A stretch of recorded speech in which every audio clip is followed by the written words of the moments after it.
I'm really happy and proud of the sexual scenes that we made, and I personally find them beautiful. I think it happens more naturally. I had to focus on was about him as a character and what's going on in his head than just how he performs in the bedroom.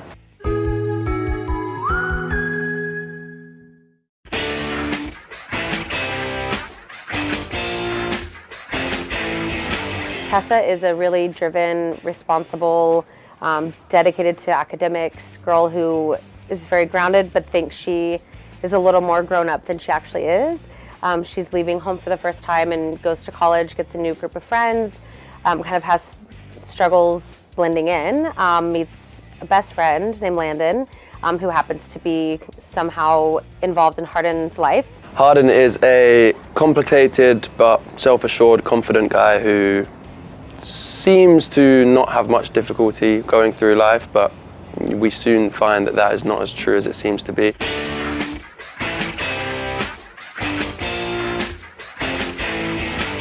I feel like there's more similarities, obviously, because it's an adaptation. The differences are mostly just timing things that in a film you cannot, unless we have a 4-hour movie, which we would love, but it's not realistic. We could not fit everything in. So there's some characters that in the book have a little bit bigger roles or are more involved that we will develop out later, hopefully, if we have more movies.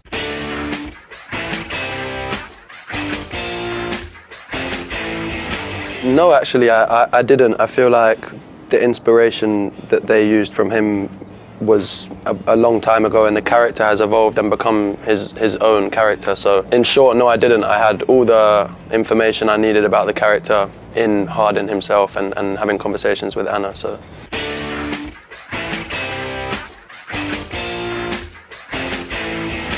Is not really relevant to the story. I loved that interview that Harry did, but Hardin as a character has a totally different life. He's not a rock star, so I feel like Harry has a little more chance to have more endeavors, or not dating wise, but just life things than Hardin.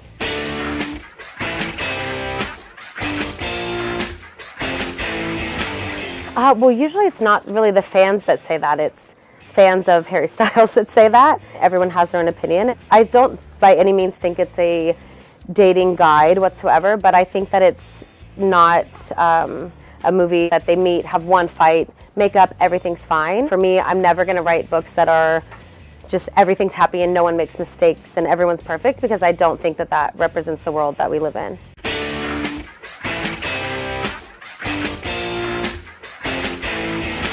Yeah, I think especially with the marketing materials, of course it's marketing and sex sells, as everyone knows, but I feel like I love 50 Shades though, so nothing against it whatsoever, but it's just a different story. With 50 it just has different themes, and with After, of course, it's about a sexual awakening and first sexual experiences, but I feel like there's a lot of ways to be sexy and sensual without nudity or these kinds of things. So I'm really happy and proud of the sexual scenes that we made, and I personally find them beautiful.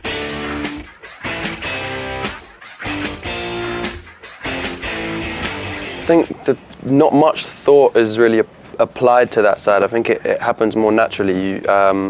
Definitely so much more of what I had to focus on was about him as a character and what's going on in his head than just how he performs in the bedroom.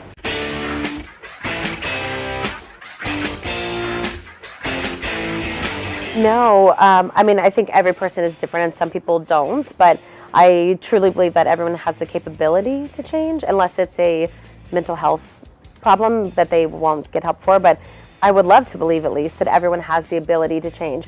But I don't believe that people change each other. I don't believe that love is this thing that as soon as you fall in love, you're suddenly this perfect person.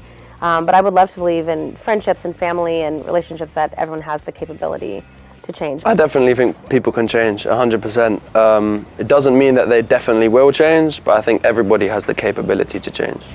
We encourage everyone to go see After because we think it's a genuinely entertaining, realistic film that will satisfy you, and I think there are a lot of people who are very keen to watch it already, so we must have done something right, or you must have been the story. Yeah, same. I think even if you've never heard of the books or you're not necessarily a reader, you can still watch it and be entertained and hopefully be reminded of your first love or look forward to your first love.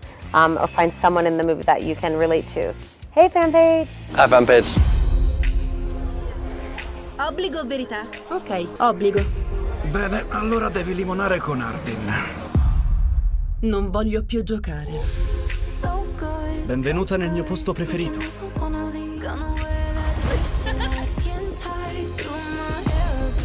Pensavo volessi solo un'amica. Io e te non saremo mai soltanto amici.